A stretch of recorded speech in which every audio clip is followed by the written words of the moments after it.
कहानी है लालचंद की। लालचंद एक पेठे वाला था। लालचंद रोज सवेरे मंडी जाकर कद्दू खरीदता था और फिर विद्या कद्दू को साफ करके उसे छोटे छोटे टुकड़ों में काटा करती थी। फिर विद्या इन टुकड़ों को चूने के पानी में भिगो के रख दिया करती थी और उसके बाद कढ़ाई में डालकर इसमें शक्कर मिलाकर स्वादिष्ट पेठे बनाया करती थी। माँ, मुझे पेठा दो ना। कितना पेठा खाओगी? तुम्हारे दांत सड़ जाएंगे, जाओ यहाँ से। विद्या अक्सर मुन्नी को डांटकर भगा दिया करती थी। लालचंद इन पेठों को एक बड़ी सी टोकरी में भरकर बेचने निकल पड़ता था। पहले लालचंद एक मिठाई की दुकान पर रुककर वहाँ पेठे बेचा करता था।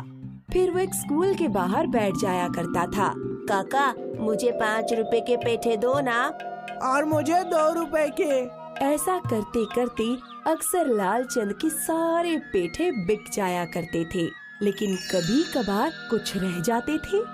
अगर अगले दिन भी वो ना बिके तो उसकी पत्नी उन पेठों को फेंक दिया करती थी। अरे रे रे रे, फिर से तुम पेठे फेंक रही हो? और नहीं तो क्या, 2 दिन हो गए, ये पेठे खराब हो गए होंगे।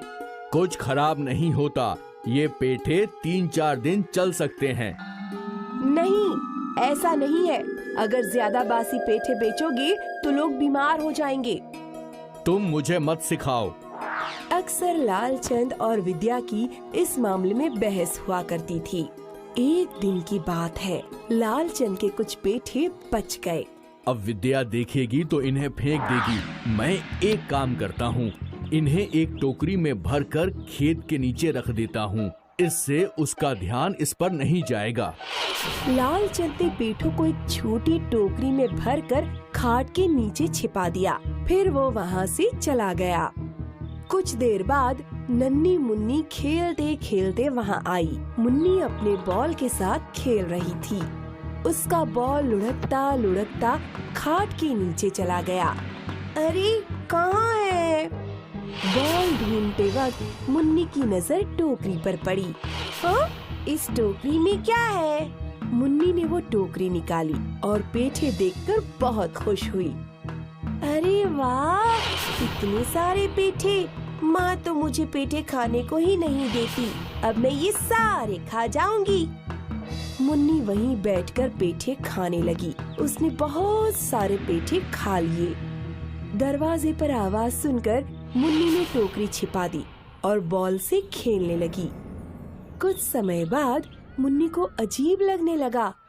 माँ, माँ, माँ। वो उल्टियाँ करने लगी। इसे क्या हुआ? मुन्नी, मुन्नी। विद्या और लालचंद मुन्नी को अस्पताल ले गए। डॉक्टर ने उसका इलाज करना शुरू कर दिया। डॉक्टर, मुन्नी को क्या हुआ है?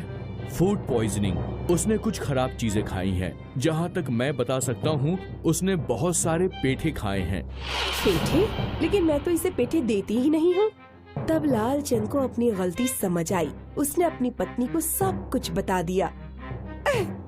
मैं नहीं कहती थी बासी पेठा हानिकारक है। अब देखिए मुन्नी का क्या हाल हुआ है। लालचंद अपनी बेटी की ओर देखकर रोने लगा।